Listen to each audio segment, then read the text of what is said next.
I received a little bit of criticism in a recent documentary video of mine. The link to that video will be in the description. But basically I used a ton of books listed in the pinned comment to create my documentary on Operation Crusader 1941, and in that battle a South African commander called Dan Pienaar allegedly disobeys his orders. Why does he do this? Well, 5th South African Infantry Brigade was destroyed earlier in the battle. Pienaar commands the 1st South African Brigade, and he doesn't want his brigade being destroyed as well. So, roughly between the 27th and 30th of November 1941, Pienaar receives several orders to move up, ignores them all, and when higher generals come along to try and get him to move, his brigade is slow to move up, mainly because he hasn't told his men what's going on, so they have no idea what they're doing. At least, this is what I said in the documentary, and is supported by a ton of other books on the subject. I'll give more context as we get into it, but I'm going to read parts of the criticism that I received, so we know what we're up against. Quote, "Your failure to consult Agar-Hamilton's book, The Sidi Rezai Battles 1941, which is also the South African official history, leaves me puzzled and suspicious about your motives." He then quotes from the book, "The crux of this matter is that if the armoured brigades, reinforced by the bulk of the South African artillery, were incapable of penetrating the screen imposed by Arete, the Italians, the South African Brigade cannot be blamed for failing to attempt it." So he's saying the Arete, the Italians, are blocking the route, and even the British armour couldn't get through, so there's no way that Pienaar could either. Quote, "Pienaar was ordered to follow a route which the armour was to keep open, and that route remained obstinately closed." The commenter continues, "I respectfully request that you consult the above source. As the age-old saying goes, there are 3 sides to a story, mine, yours, and the truth."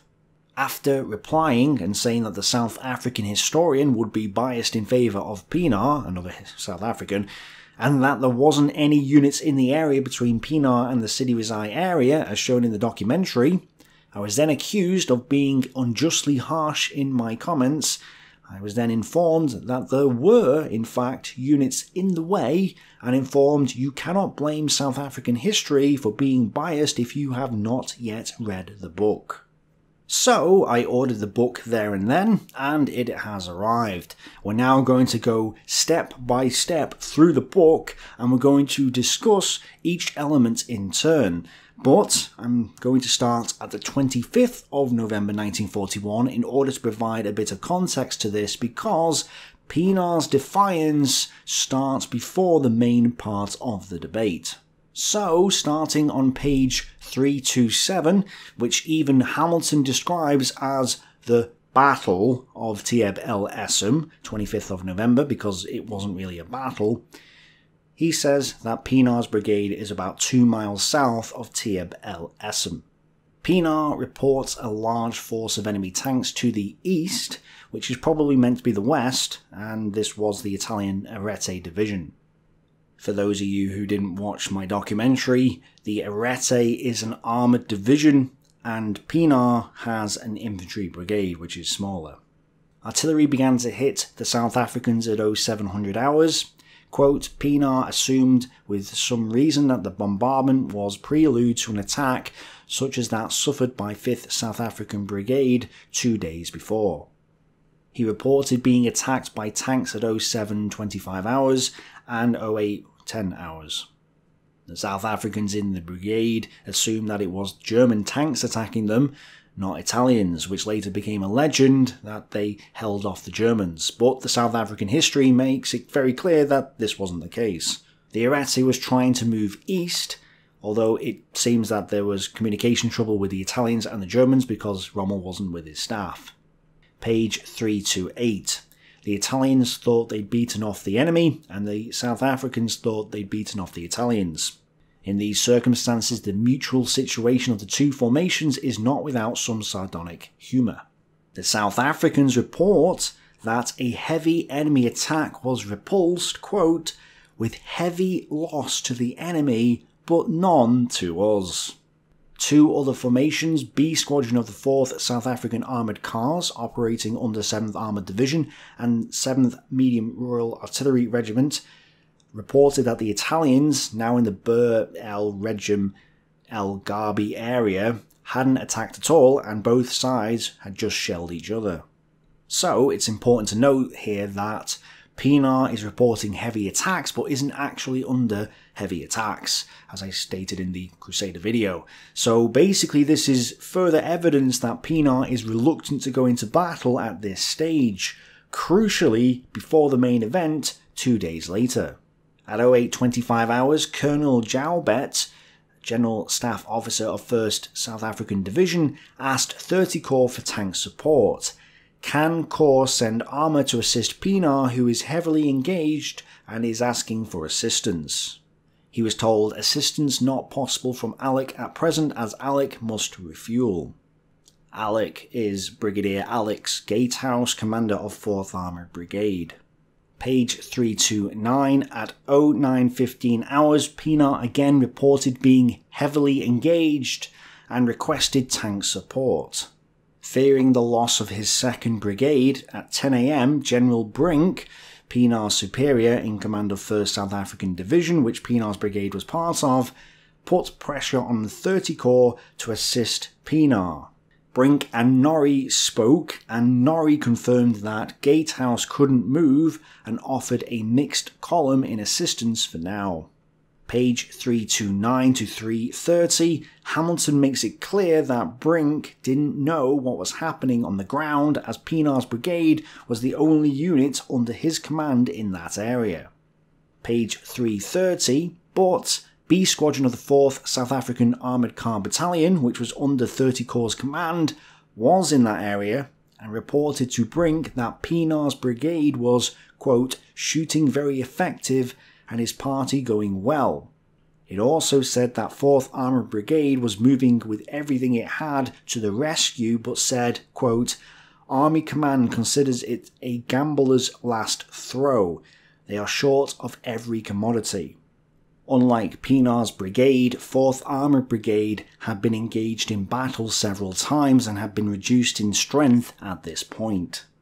Pienaar reported being attacked from the north at 10:45 hours and then having beaten off a second attack at 11:23 hours, and that he was expecting a third attack.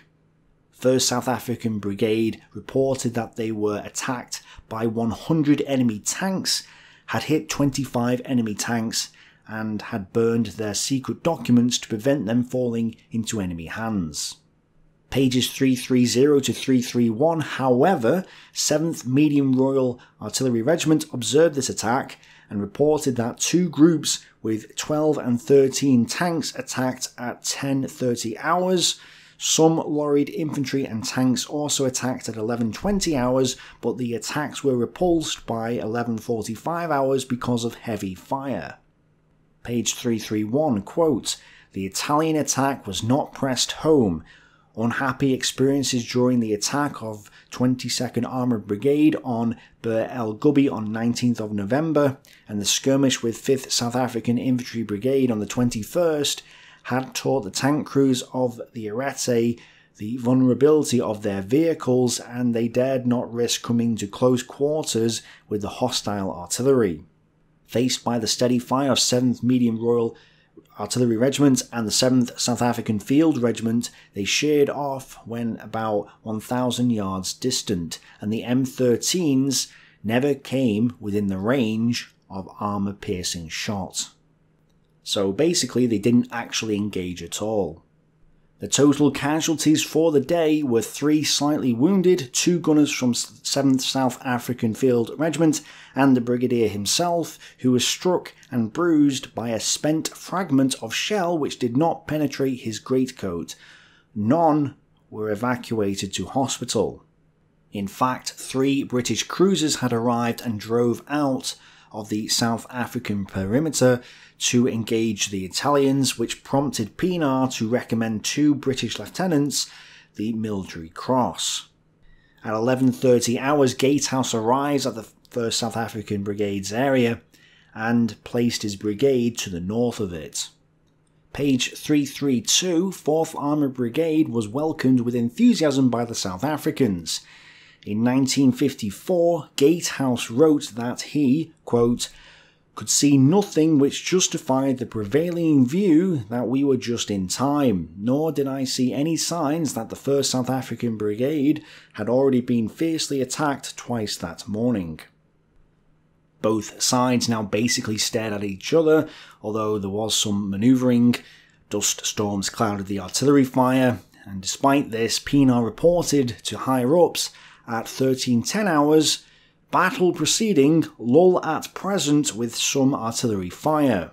Again, no real combat going on, but Pienaar is reporting being engaged. Page 333. The Arate received orders to move to the area west of Fort Capuzzo, so, at 1600 hours, created a smoke screen covering the whole front and headed north. Pienaar thought this was preparations for a final attack, but this was all as a way of disengaging with the South Africans. At 1400 hours, Brink sent Pienaar a message.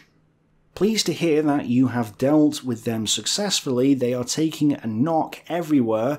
We must hang on, and I know you won't hesitate. Hang on.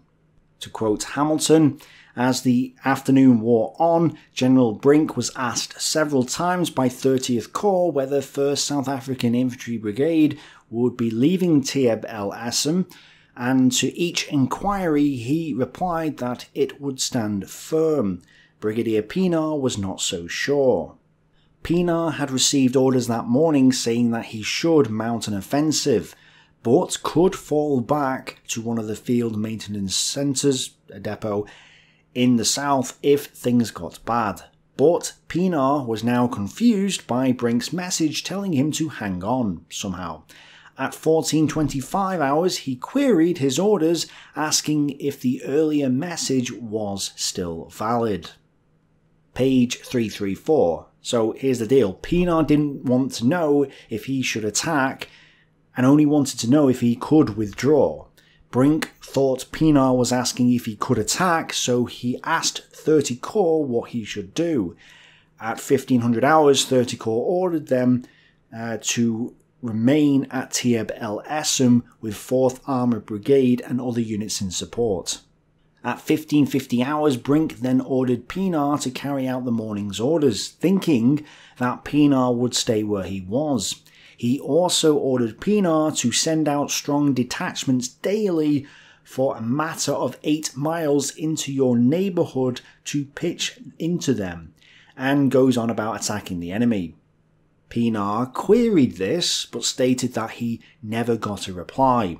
Hamilton explains, it looks, however, as if he had already decided to pull out from Tal Assam. 1st South African Brigade reported that they consulted with Gatehouse and mutually decided to withdraw to Field Maintenance Centre 65. However, Hamilton makes clear that the two brigadiers indeed withdrew after mutual discussion, but Brigadier Gatehouse was not responsible for the withdrawal and did in fact oppose it. Gatehouse was under obligation to protect Pienaar's brigade and so masked the withdrawal. Page 335. Pienaar reported to Brink at 17:15 hours and said he was following the morning's orders. He therefore didn't say what he was doing, either defending or withdrawing, and just confirmed he was following orders. Hamilton writes the most obvious interpretation of the message was that 1st South African Brigade should stand firm at Tal Assam. Only after 8 PM did Brink realise that something was up and messaged Pienaar, "You will remain present location." But it was too late and Pienaar was moving towards Field Maintenance Centre 65. Brink reported to 30 Corps at around 1 AM that 1st South African Infantry Brigade was apparently moving to FMC 65 and that there was no explanation of this move. Pienaar reached Field Maintenance Centre 65 at 0325 hours on the 26th of November.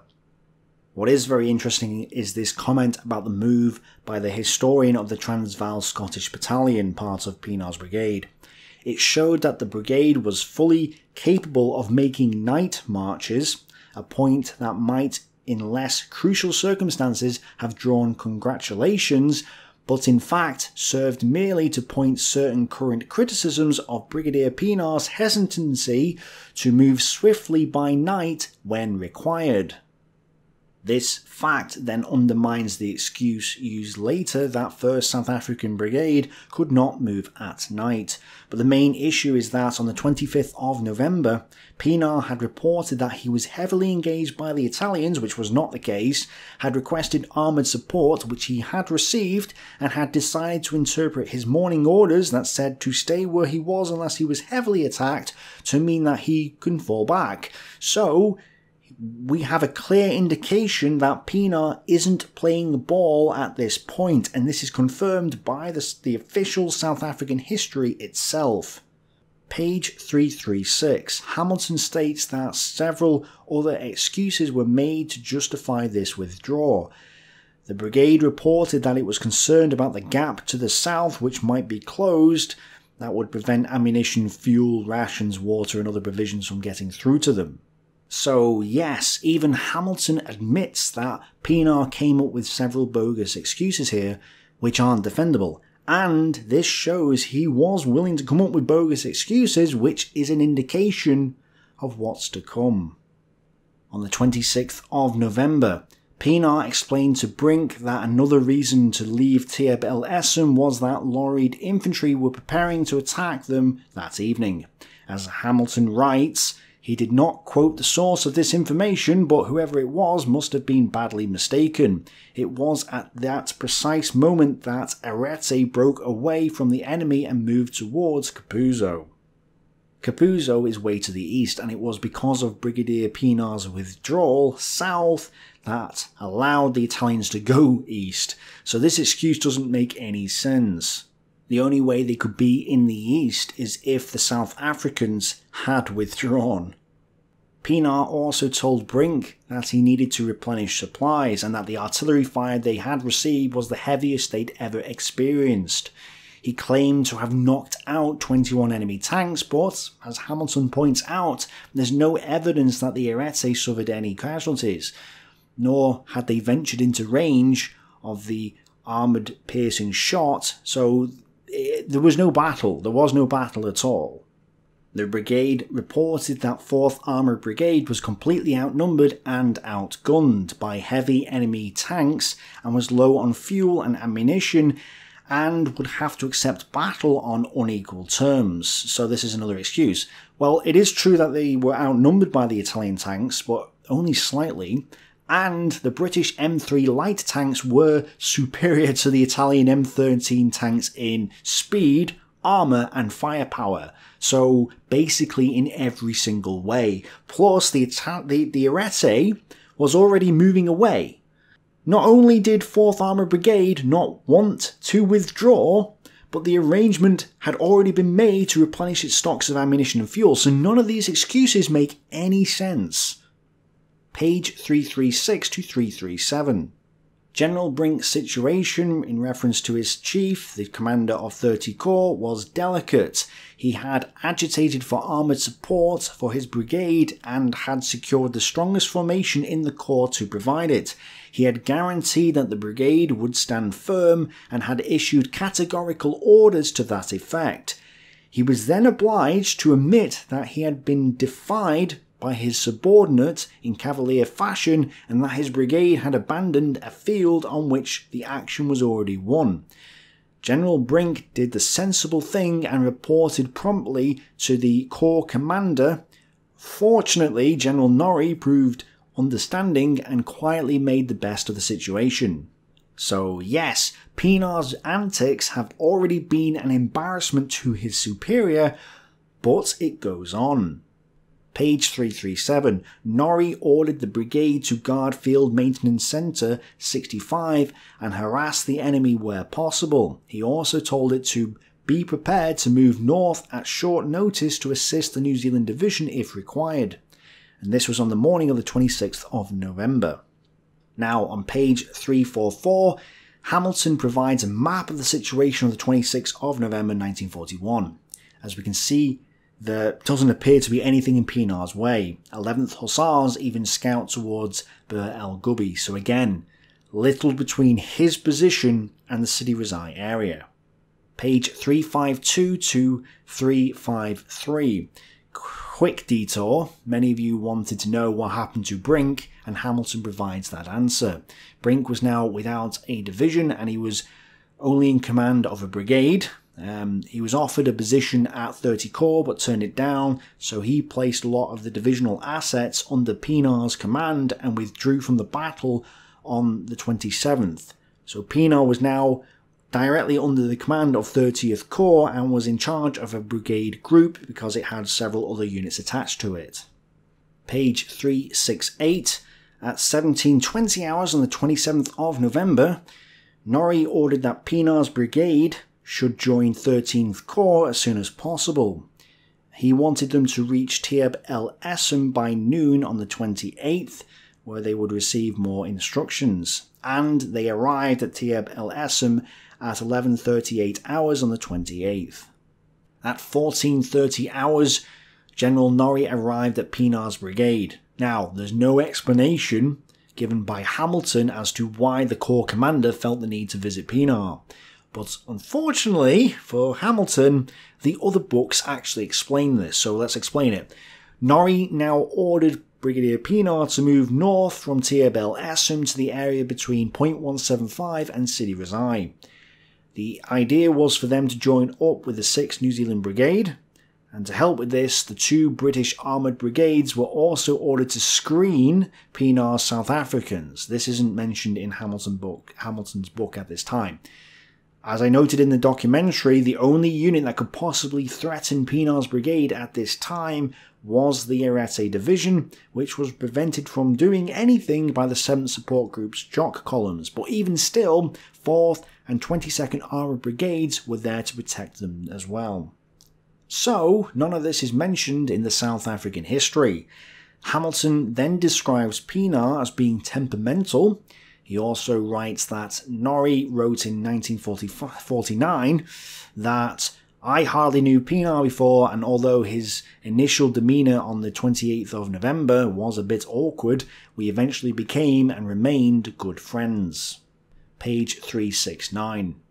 Hamilton also describes Pienaar as having an ingrained suspicion of authority, which is a bit concerning. So, Pienaar's brigade started north immediately, but after 11 miles halted.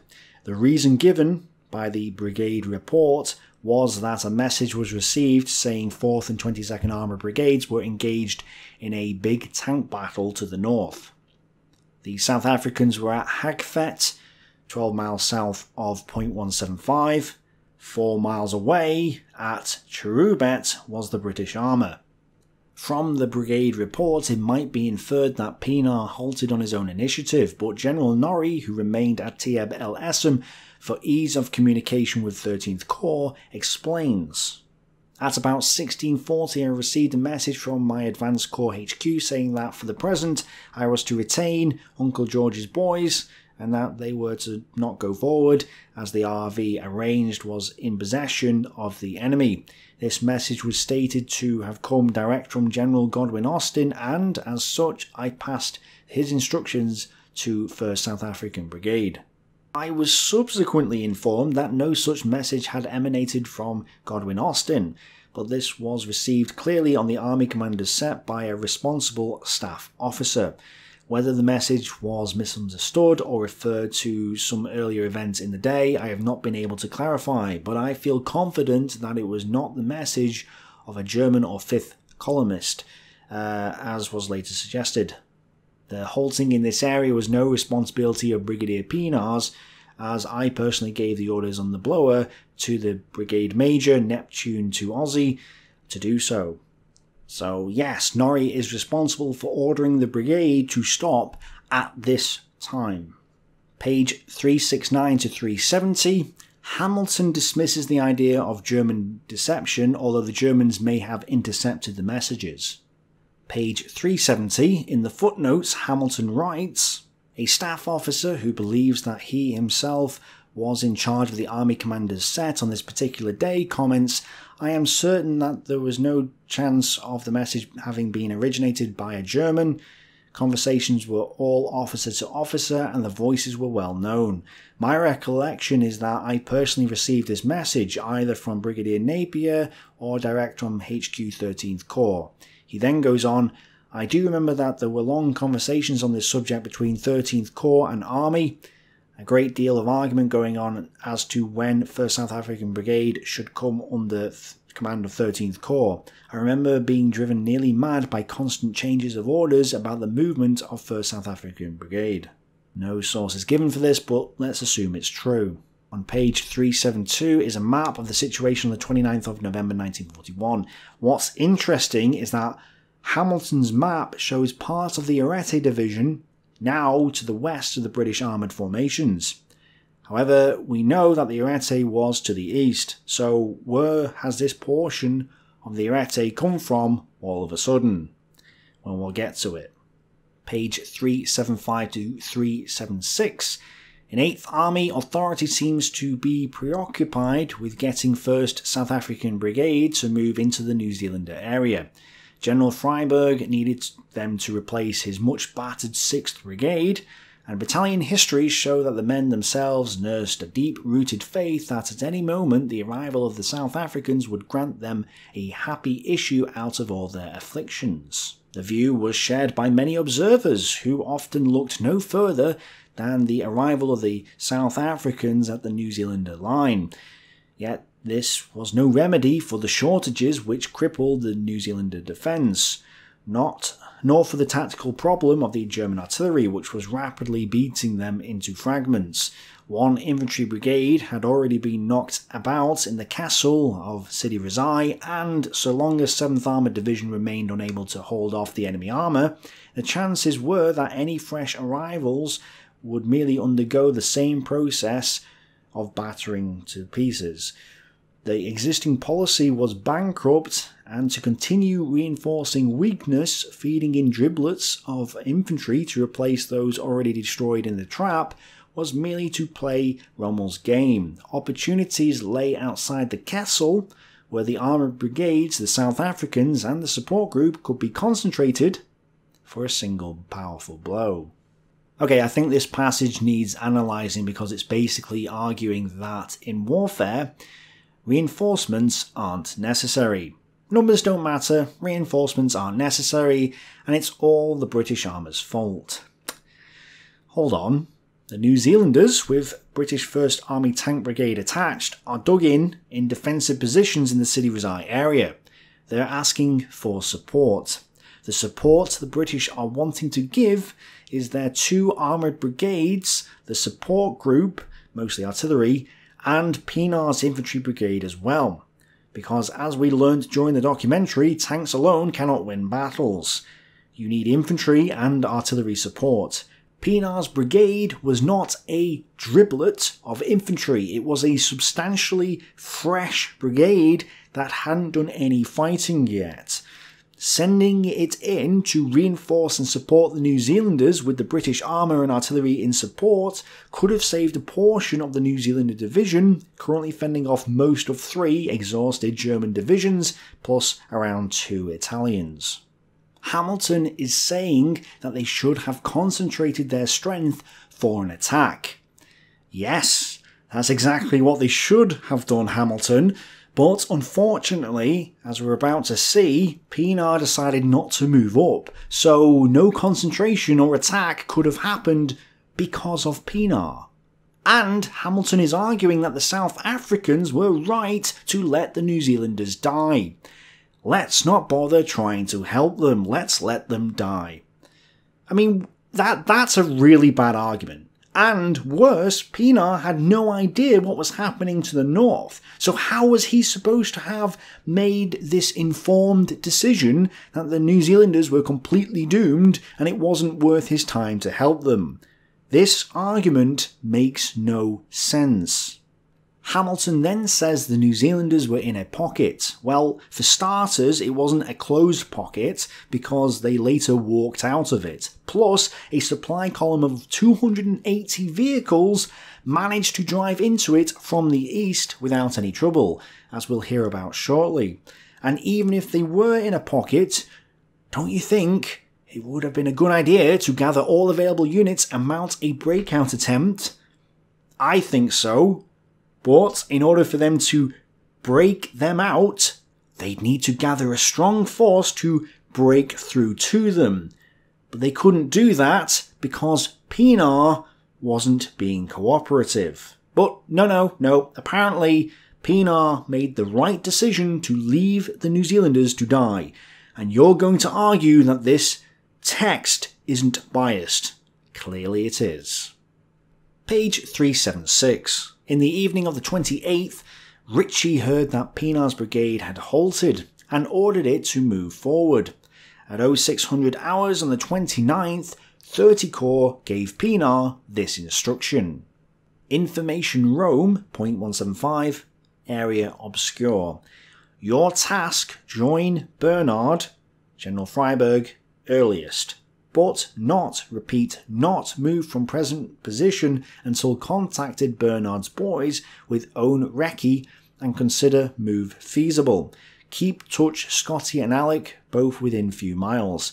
Will keep you fully informed, remain under my command until join Bernard.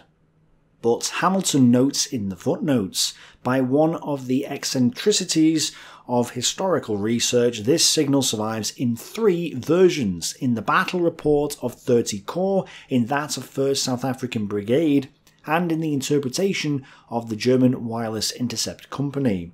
This version, given above, is of the South Africans, which seems to be verbatim.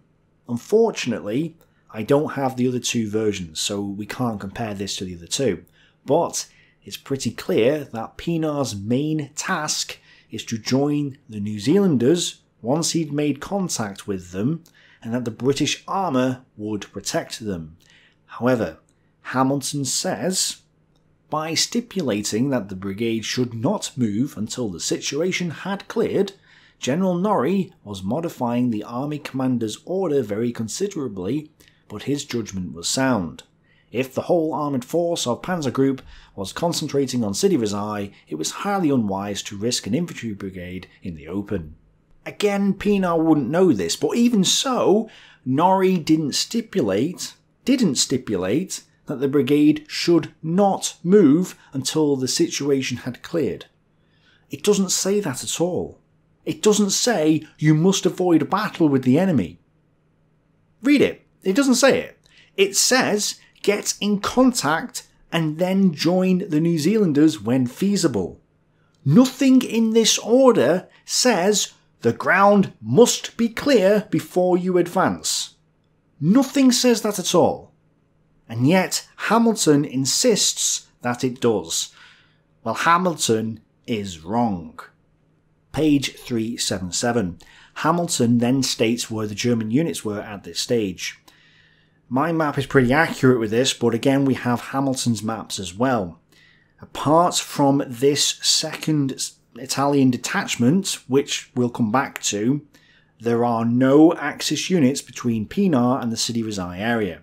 The nearest unit is Camp Group Butcher at Burbu Kremeza, and this is confirmed by Hamilton as well as every other source I can find on this topic. The 15th Panzer Division moves through and past this area, .178, to Burbu Kremeza, but is heading towards El Duda, so it doesn't stay there long and doesn't move south. So again, nothing in this area except this supposed second Italian detachment. The British saw that Rommel had split his panzer divisions in 2, so Hamilton says the 4th and 22nd Armoured Brigades were ordered north of 1st South African Brigade to destroy the enemy armour. He then says opportunity was tapping politely at the door of 8th Army, but was anyone taking the trouble to listen? Well, certainly not Pienaar. Page 377 to 378. Pienaar's brigade supported 7th Armoured Division with its artillery in the morning. Then, at 1300 hours, 30 Corps ordered 7th Armoured Division to take on the enemy armour, which were now fighting against El Duda and Point 175. Gott ordered his division to the area west of Sidi Rezai in the Sidi Mufti area, and Pienaar was to assist. So, Pienaar detached the whole of 7th Medium Artillery Regiment and the 20th South African Field Battery, with some infantry in support, as escorts for the armour. The dispositions seemed excellent. The artillery was going where it could be used to the best advantage, and the concentrated British armour easily outgunned and outweighed, and if need be could outmanoeuvre the opposing tanks of Arete. It is true that only a single battery was left to cover the South African brigade, but if the tanks were properly handled in the coming action, the infantry could be in no danger. I'm just going to point out that the South African artillery was able to move up, unopposed, to support the British armour. Let that sink in. The artillery could go north, but the infantry could not. Just wanted to point that out. Page 378 to 379. At 1400 hours, 4th Armoured Brigade advanced to the southern escarpment in the area south of the airfield 2 miles east of Point 178, and then started to move towards Point 175. Page 379. But apparently at 1500 hours, a force of 40 enemy tanks appeared from the west and engaged with 4th Armoured Brigade, which was forced to stand and fight. Okay, so let's look at the map again, page 372. We're now talking about this magical 2nd Italian armoured unit. It is difficult to say what tanks were engaged in this attack. They certainly were not German, but may possibly have been the column, supposed to have been from the Arete, with which 4th Armoured Brigade had had a morning brush at Sidi Mufti. Their numbers seem to have been much exaggerated, and footnote says 12 tanks reported by 4th South African Armoured Cars. By 1515 hours, 22nd Armoured Brigade had to come up on the right flank of 4th Armoured and detach one squadron to its assistance. Meanwhile, the artillery held off the Italian tanks on the east.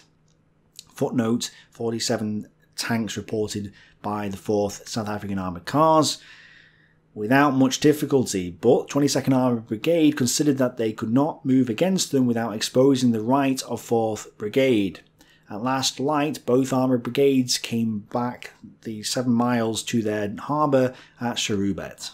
So, apart from the fact that the British didn't engage the Italians at all, and that the South Africans did all the fighting here, which is not supported by any other source that I have, Hamilton is implying that the British should have continued to go north, and he will use this as evidence that the British didn't want to assist the New Zealanders either, implying that Pienaar was made a scapegoat for the British's own mistakes.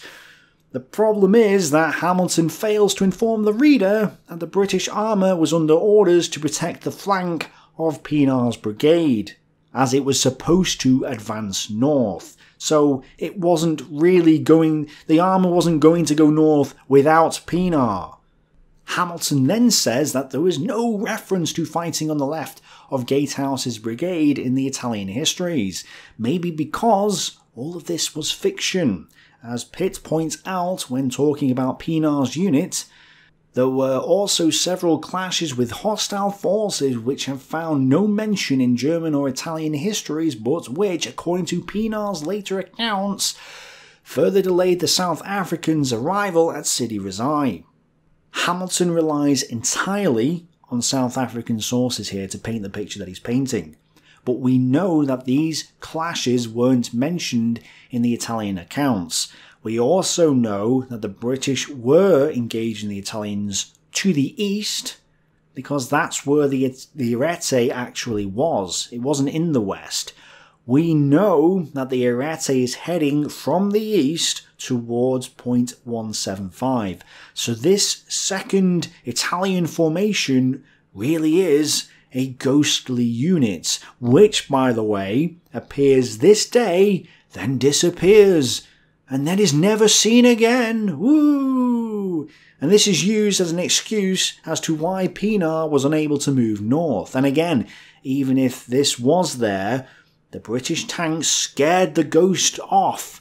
So this is absolutely no excuse as to why Pienaar didn't move. Page 380.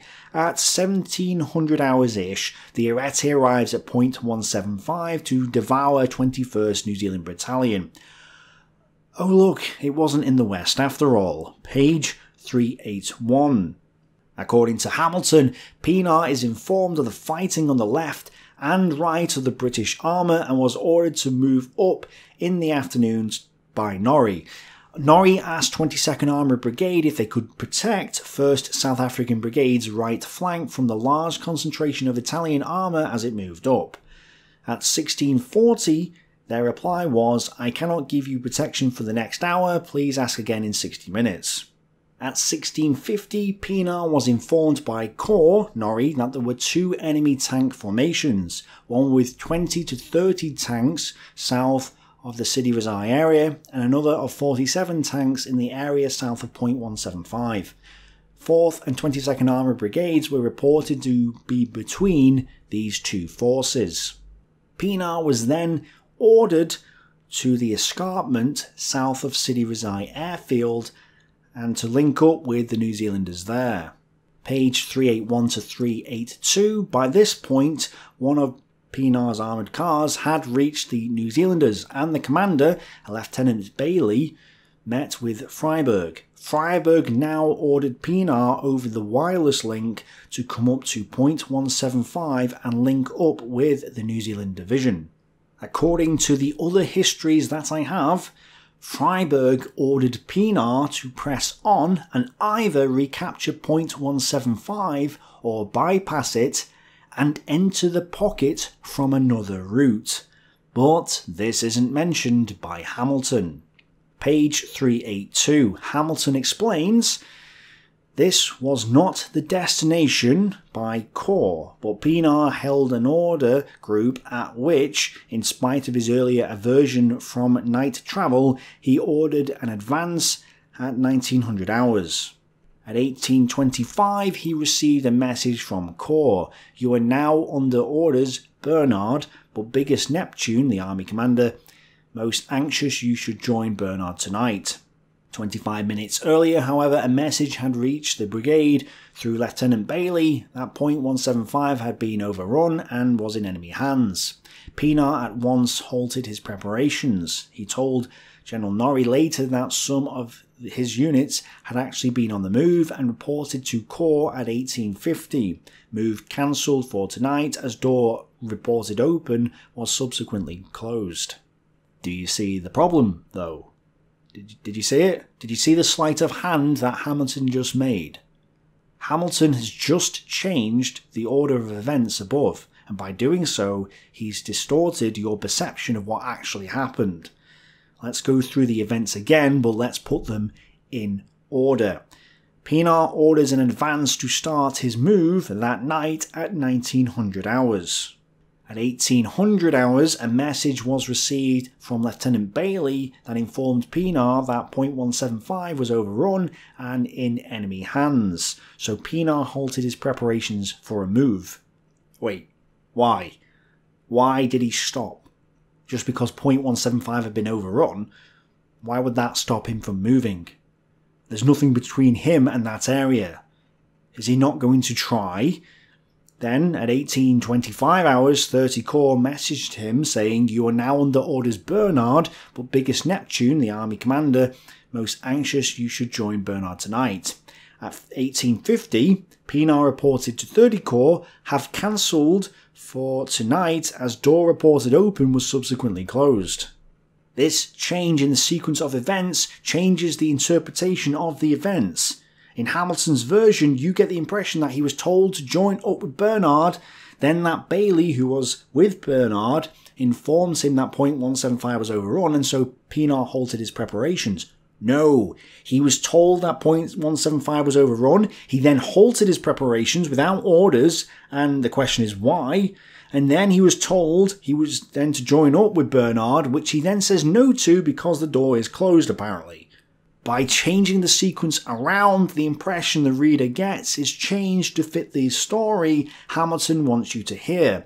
And I've seen this countless times. The Nijmegen Bridge issue during Market Garden is full of this twisting of the historical events, as is the Stalingrad breakout story. This is why when people say to me that telling a narrative isn't the way to do history, I'll always point out that by not putting the events in order, the reader is in danger of being manipulated by the historian who's trying to convey a particular message. It encourages sleights of hands like this, but by putting the events in order and by showing you the sequence of events, you're much more informed. That's not to say, of course, that a non-narrative isn't possible or viable. Once you've got your narrative in place, then we can discuss the events. But until you know the exact sequence of events, you're in no position to come to a solid interpretation.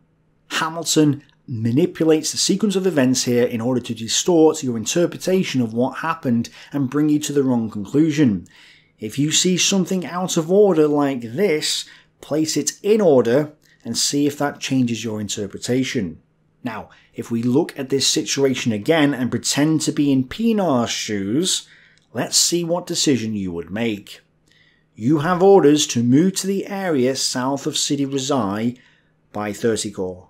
You then receive orders from Freiburg to go to point 175. Both of these are north of where you are now.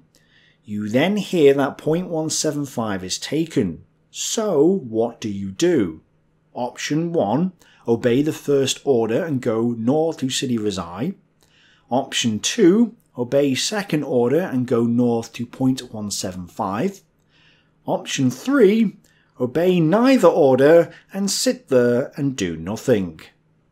If you guessed option 3, you're correct. The best option is to disobey all your orders and instead of heading north at all to make contact or at least assist or retake point 175 or something like that, no, sit there and do nothing. No, you have two sets of orders telling you to make contact with the New Zealanders. Yeah, okay, sure, one says go northwest and the other says go northeast, but both clearly want you to go north. There are other times in this battle where officers received contradictory orders, or orders that didn't make sense, and those commanders did something. It may have been wrong, but they did something. Pienaar, on the other hand, chose to do nothing. That evening, Bailey sent him another message. Bernard Freiburg here directs you to push on at once, column adequate to take 175 and hold. Report when you are in position at that feature. To quote Hamilton again, the report of the South African Brigade goes on. Persistent attempts were made to convey to the New Zealand command the reasons why such a move was not feasible until first light, but at this stage the wireless communication broke down altogether. Yes, wireless communications were now lost with Pienaar's brigade. This has been questioned by the other historians since it's very convenient that this happened just after Pienaar requested clarification about his orders. Hamilton then quotes from Norrie. A message was received later that evening saying that Colonel Clifton and his New Zealand convoy of 250 vehicles had safely arrived, so I hoped the same success would be achieved by 1st South African Brigade. So basically, a New Zealander supply column could get through to the New Zealanders through enemy territory, but the 1st South African Brigade was incapable of doing this. Later messages were received at my Advanced Corps HQ from 1st South African Brigade saying that, owing to the occupation by the enemy of the position to which they had been ordered, the move had been postponed. RT reception was bad, and it was at the time understood that the orders to move had been cancelled by General Freiburg himself, under whose orders 1st South African Brigade had been placed. To quote Hamilton, some years later, General Norrie wrote, "I have a clear recollection that 1st South African Brigade told me by RT on November 29th that Bernard Freyberg had definitely cancelled their move forward, but this was subsequently denied by 2nd New Zealand Division and must have been due to some misunderstanding or mishearing on radio telephone." Again, the earlier changing of the sequence of events makes you think that Pienaar was ordered by Freyberg to stop, so then he stopped. But the reality was that he was told that .175 was overrun, which is miles away and is not an order to stop anyway, so he stopped on his own accord. And then he was ordered to move north, but decided that the door was closed, which makes no sense. What door is closed? What door is closed? The one that says head north, right? There's nothing in the way except a ghostly Italian unit that's not actually there. There is nothing between Pienaar and the Sidi Rezai area except the British armour. Yes, there is a unit on .175, but the path to 175 is open. Yes, there are units around, but the path to those units are open. All the doors are open, none of them are closed. And hold on, Pienaar makes the excuse that he received orders from Freyberg to stop.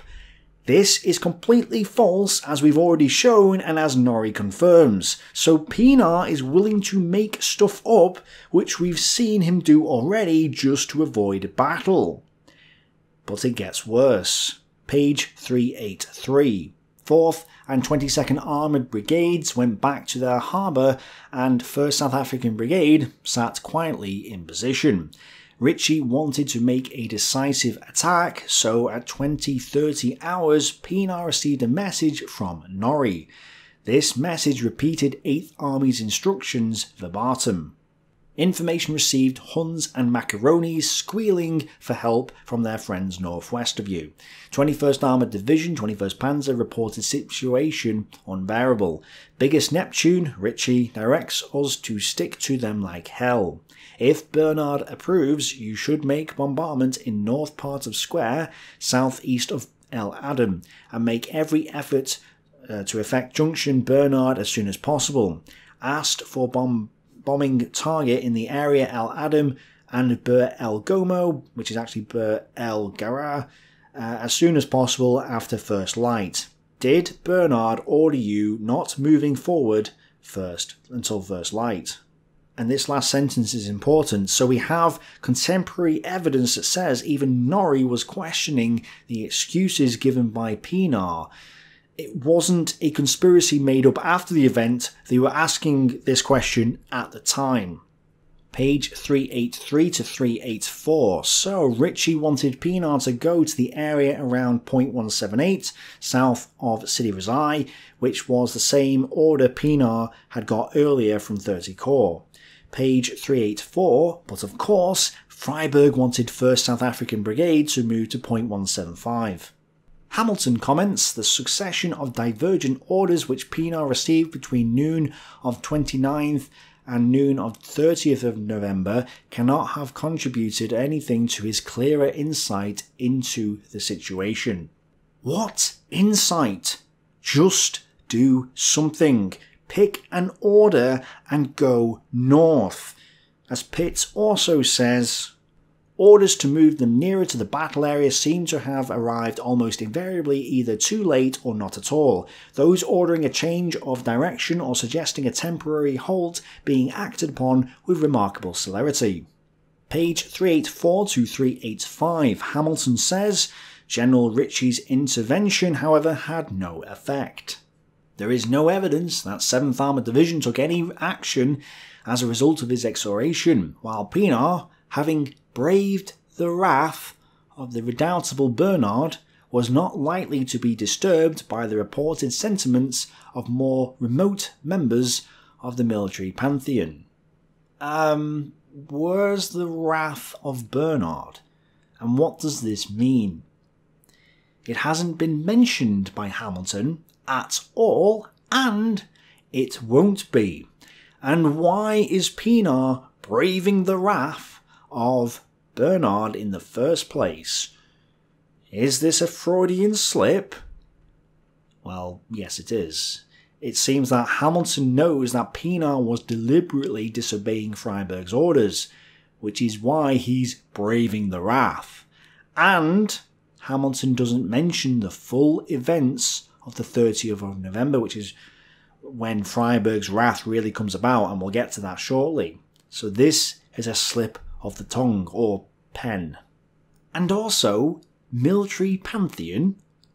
The only reason Ritchie is involved here is because people aren't obeying their orders. So now Pienaar is braving the wrath of Ritchie as well as Freyberg. The map on page 384 shows positions of the 30th of November. Again, the fantasy Italian unit isn't shown, and there is nothing in the area between the South Africans and the Sidi Rezai area. Page 385. Hamilton writes that Pienaar had seen 4th and 22nd Armoured Brigades halted all day by a presumably powerful enemy. Moreover, in spite of very definite orders and the substantial artillery support he had sent them, they had failed to bring any relief to the New Zealanders. They had not kept the way open for him to go to point 175 and had returned to Cherubet with nothing accomplished. Finally, the crucial New Zealand post at point 175 had fallen into enemy hands.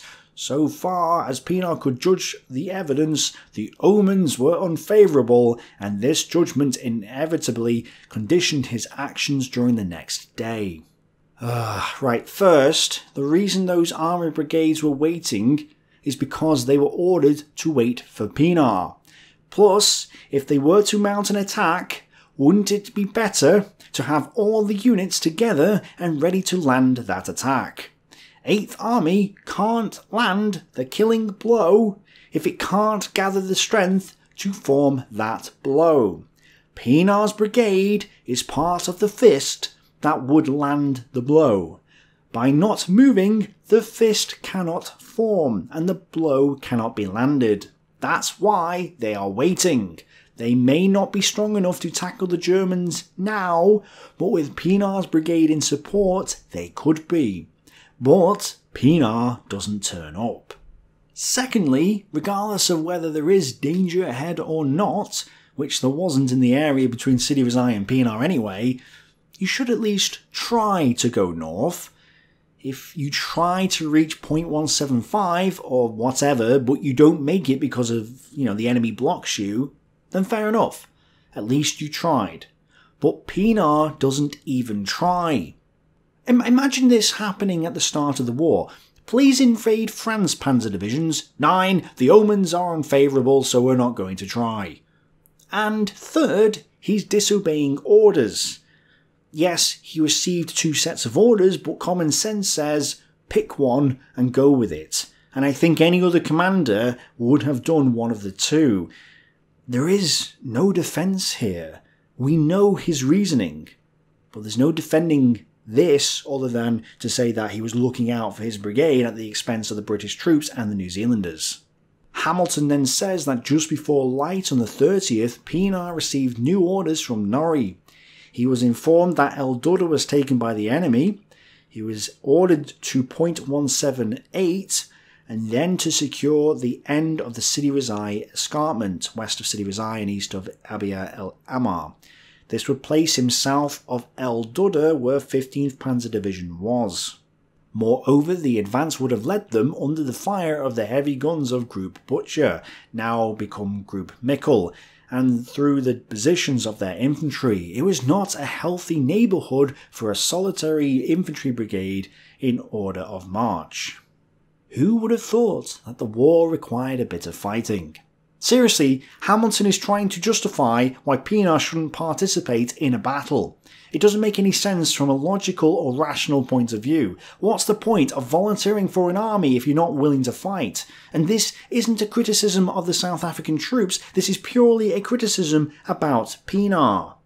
Kampfgruppe Mikkel is weak and may have only had 2 weakened battalions, and these were engaged against the New Zealanders, so they wouldn't have been serious trouble for a decent fresh brigade like the South Africans. But Pienaar never gave his unit a chance. Page 387. On the 30th, the 22nd Armoured Brigade gives its remaining tanks to 4th Armoured Brigade and then leaves the battlefield. Additional tanks and reinforcements also arrived, so there was a bit of reorganising going on. It was still tasked with protecting 1st South African Brigade in its advance to point 175. This perhaps explains why the British armour decided to stick to the defensive on the 30th, as Hamilton points out. At 0830 hours, 4th Armoured Brigade was ordered to maintain the corridor between the New Zealanders and South Africans so that Pienaar could move up. Hamilton makes it clear that the Italians attacked the 4th Armoured Brigade and that the British beat back the Italians on each occasion, and then concludes that the Ariete was clearly weaker than the British Brigade, which might be true on the defensive, but as we've seen countless times throughout the battle, if you watch the documentary, when the British armour attacks an enemy formation, such as the Italians at Bir el Gubi, without infantry and artillery support, they suffer heavily. Therefore, to say that the British armour is to blame for not attacking the Italians on point 175 without their support completely misses the mark. They need infantry, Pienaar's brigade, to support them and or participate in the battle, and the addition of an extra brigade would make the battle even easier for the British. So again, not a valid excuse. Page 388 to 389. Hamilton then says that Rommel was planning to attack the New Zealanders and says 4th Armoured failed to hold open the route between 1st South African Brigade and Freiburg.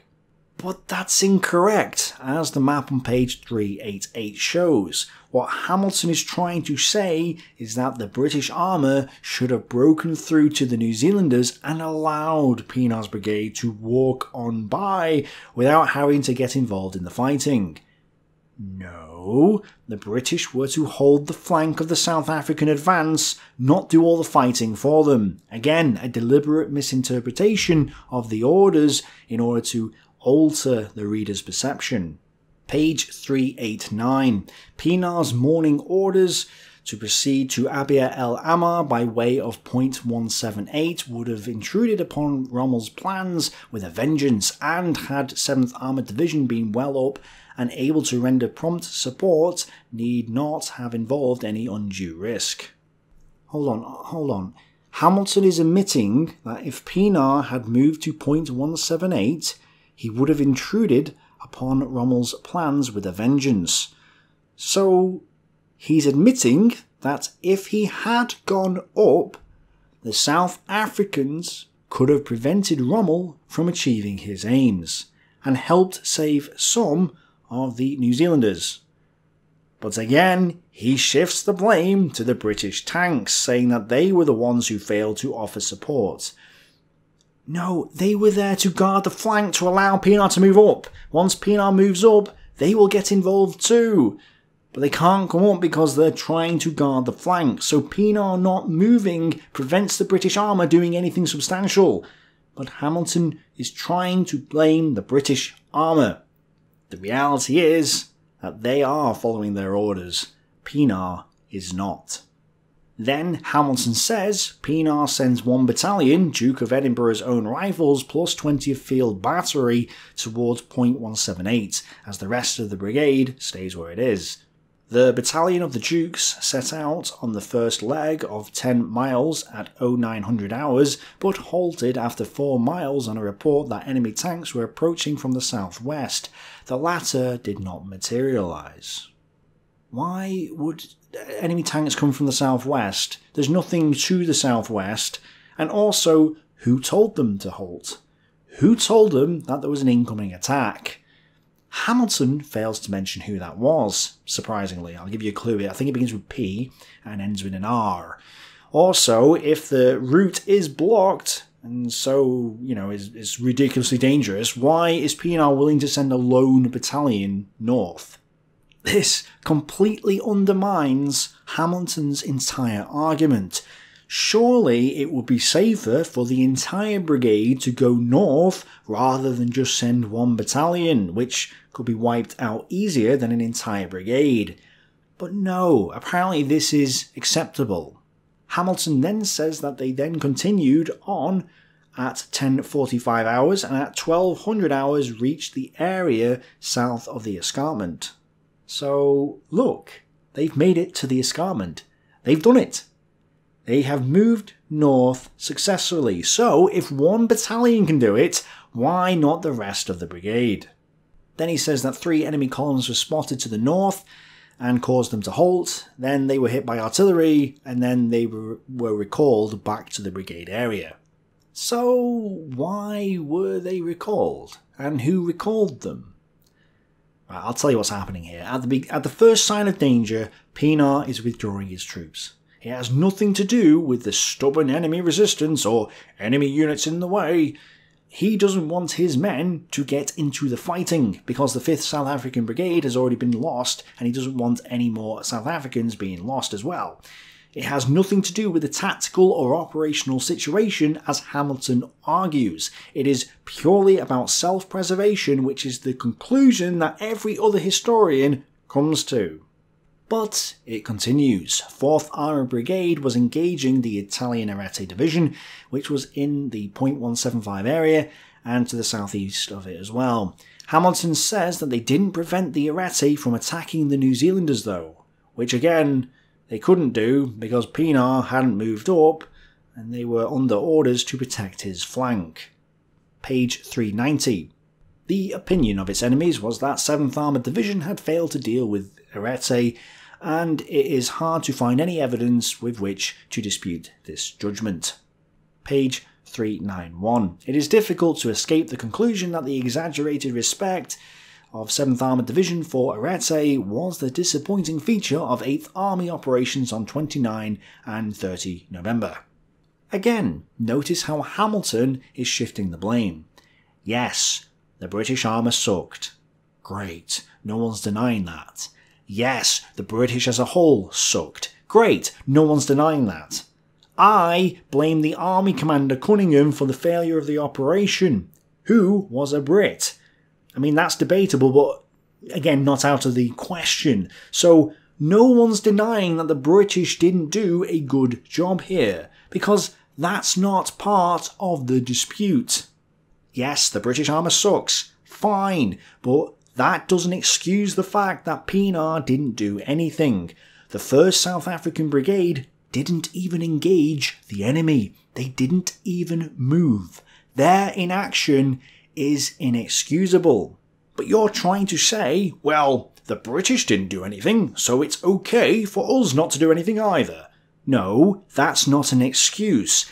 If the South Africans had done something and failed, we'd be blaming the British armour and not both the British armour and the South Africans. Now they're both at fault because they didn't move. You can't place all the blame on the British for not doing much, and you can't place all the blame on the South Africans for not doing much.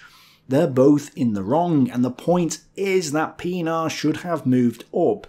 Had he done so, the British armour could have moved up too. Maybe they still would have both failed. Great, not denying that. The point of contention is that Pienaar didn't do anything and disobeyed his orders. This is why Hamilton's attempts at shifting the blame doesn't make sense under scrutiny, because it's not about what the British were up to, it's about what Pienaar's up to, which is nothing.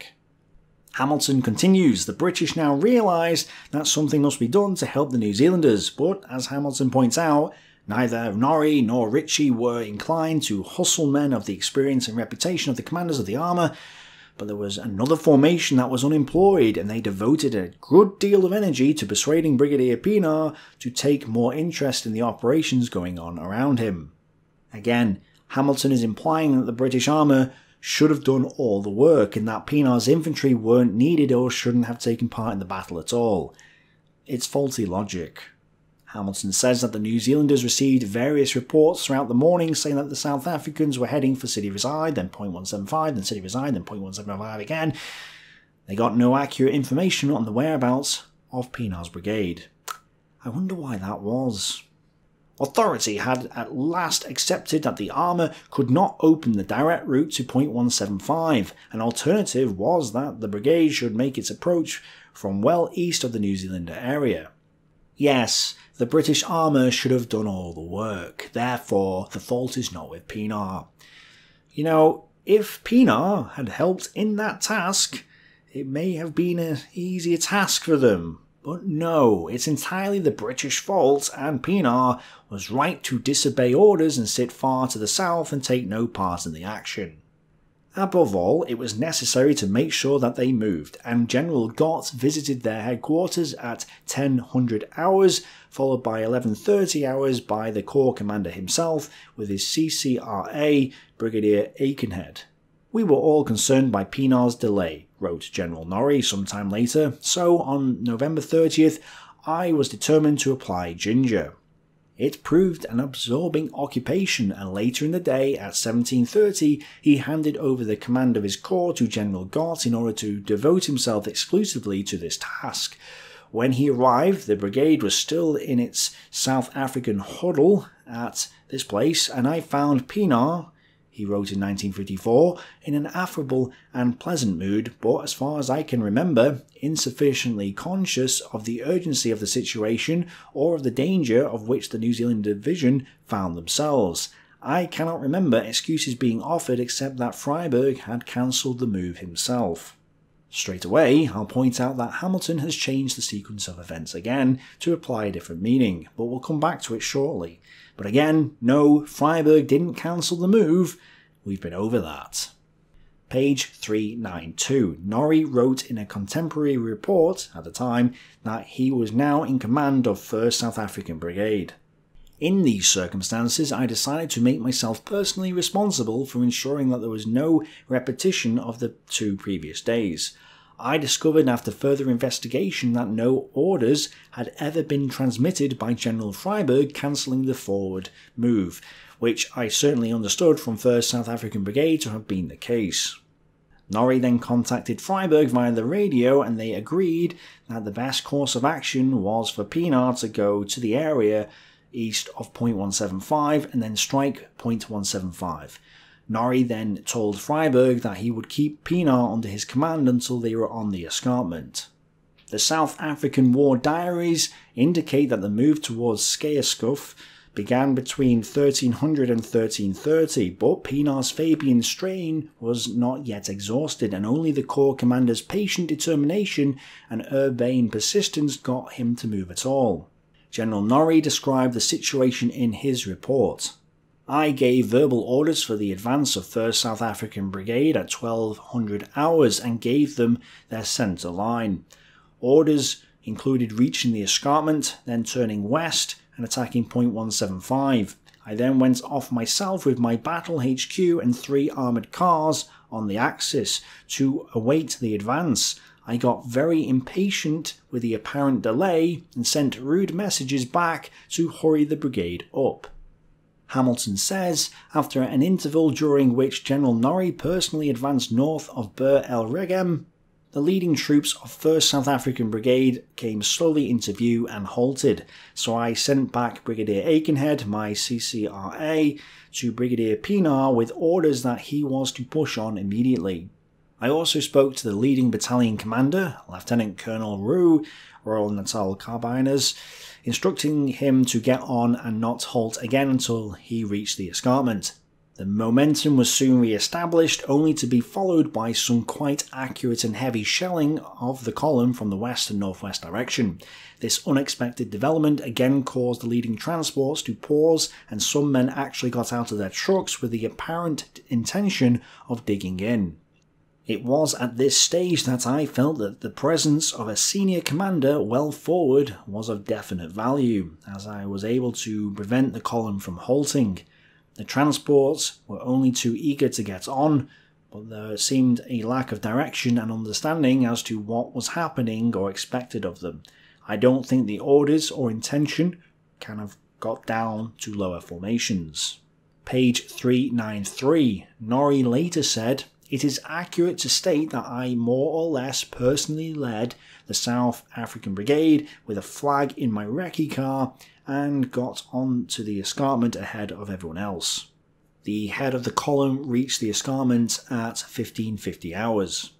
Hamilton also notes in the footnotes on page 392 that at 18:23 hours the brigade was placed under the command of the New Zealand Division, but says this message must have been due to independent action from Corps HQ, which were now controlled by General Gott.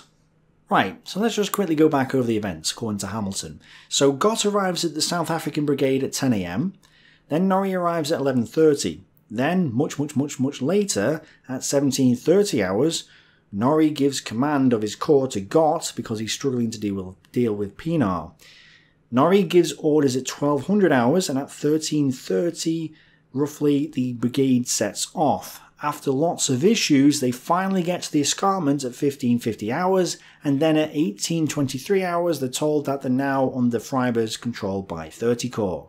So we can see that Hamilton has put the sequence out of order again, implying a change of message, plus more confusion on the part of the British as to what was happening.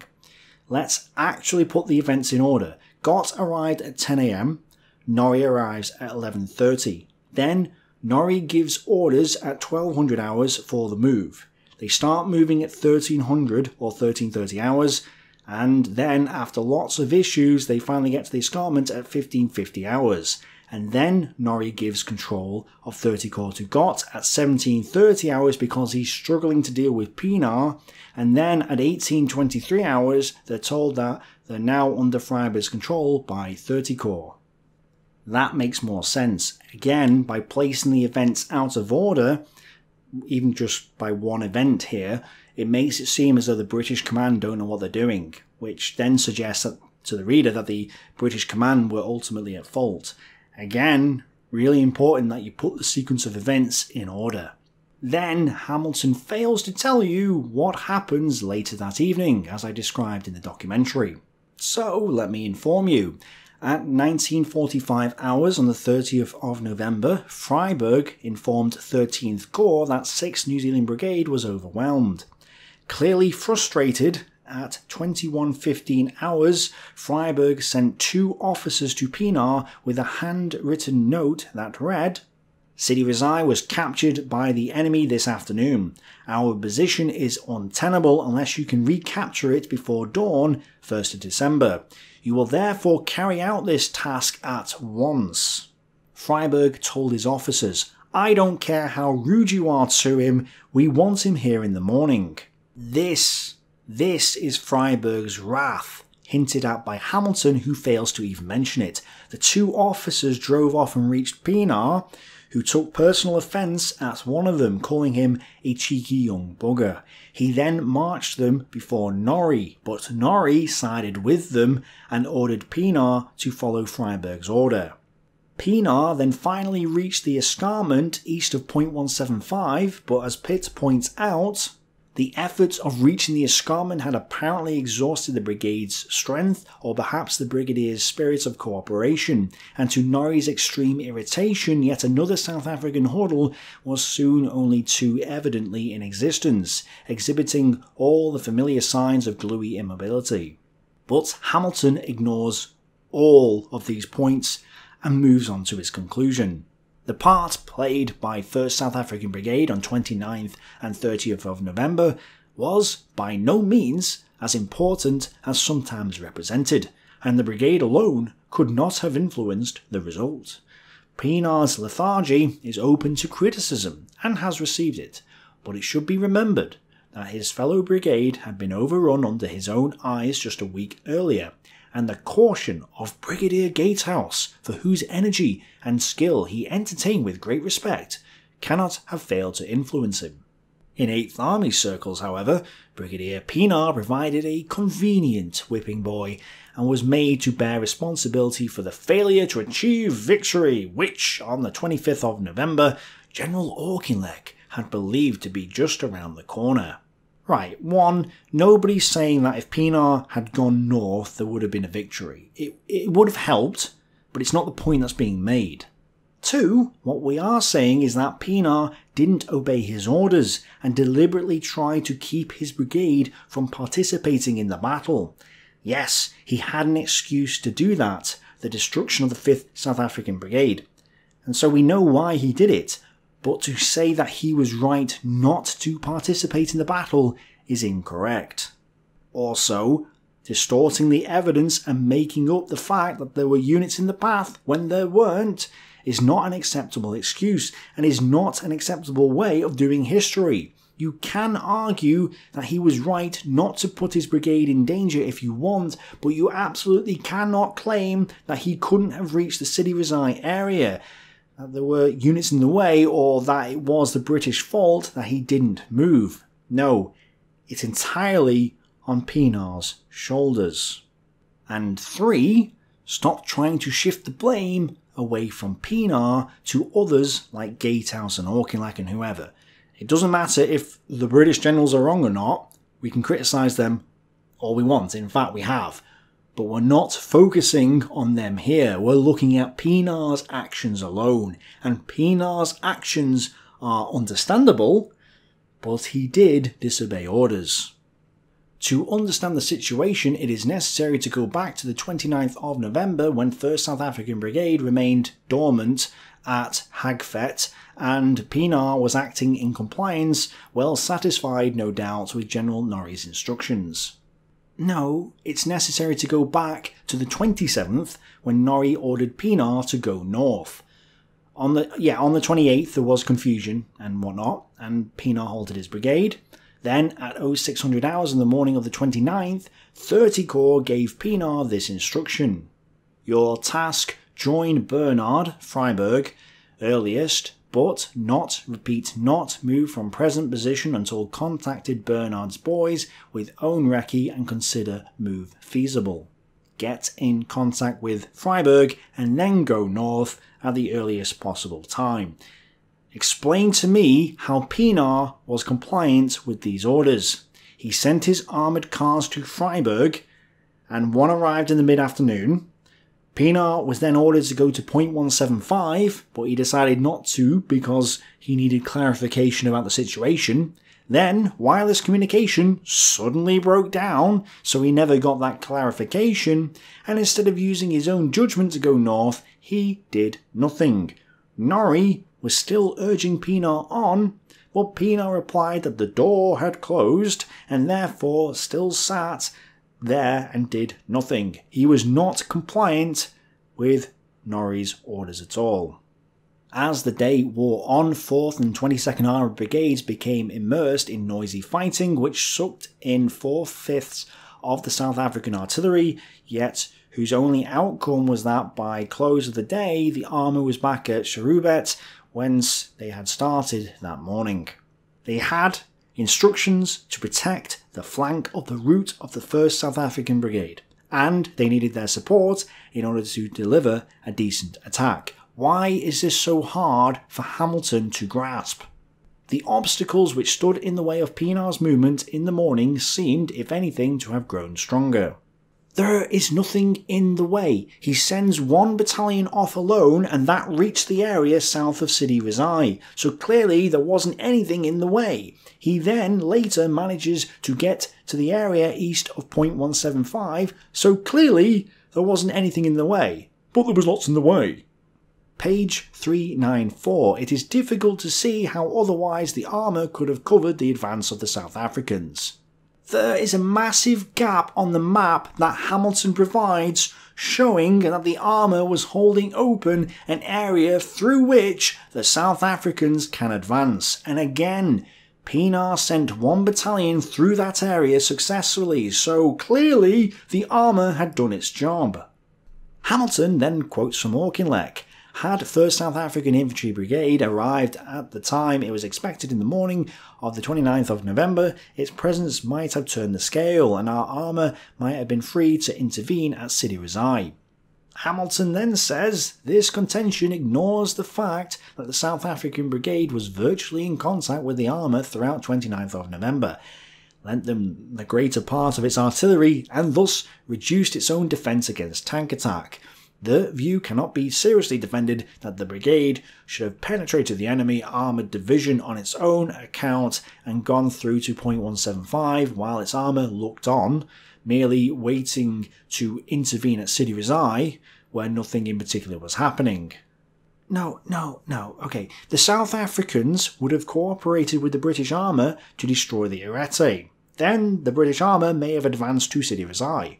Or the South Africans may have blocked the Arete, which they did previously in the Berg El Gubi area, showing that they were capable of doing it, and then free the armour up. Either way, the presence of the South Africans in the area would have given the British options. Not having them in that area prevented them from being proactive in their attacks. Either way, nobody's expecting the South African Brigade to destroy the Arete Armoured Division on its own. That's not what's actually being said here. In fairness to the South Africans, the dispatch should have recorded that the order cancelling their advance came from 30 Corps, which retained a more realistic view of the situation. No, you're talking about an order given on the 27th of November, not the 29th. On the 29th, the order was to gain contact with Freiburg and go north. Pienaar gives the excuse that it was Freiburg who told him not to advance, which was subsequently found to have been false because Freiburg wanted them to go north. So no, 30 Corps didn't cancel the advance on the 29th at all. Again, distorting the evidence and manipulating the reader to suit your conclusion. The numerous reasons propounded, both by the dispatch and the South Africans, for the failure of Pienaar's brigade to advance are of little significance. The crux of the matter is that if the armoured brigades, reinforced by the bulk of the South African artillery, were incapable of penetrating the screen interposed by Arete, the South African brigade cannot be blamed for failing to attempt it. Yes, it should have tried. The Arete is in a position on point 175, and as shown at Bir el Gubi at the beginning of the battle, tanks alone cannot win battles against even the Arete. You need infantry, anti-tank and artillery support. The infantry of 1st South African Brigade would have been necessary for an assault on point 175.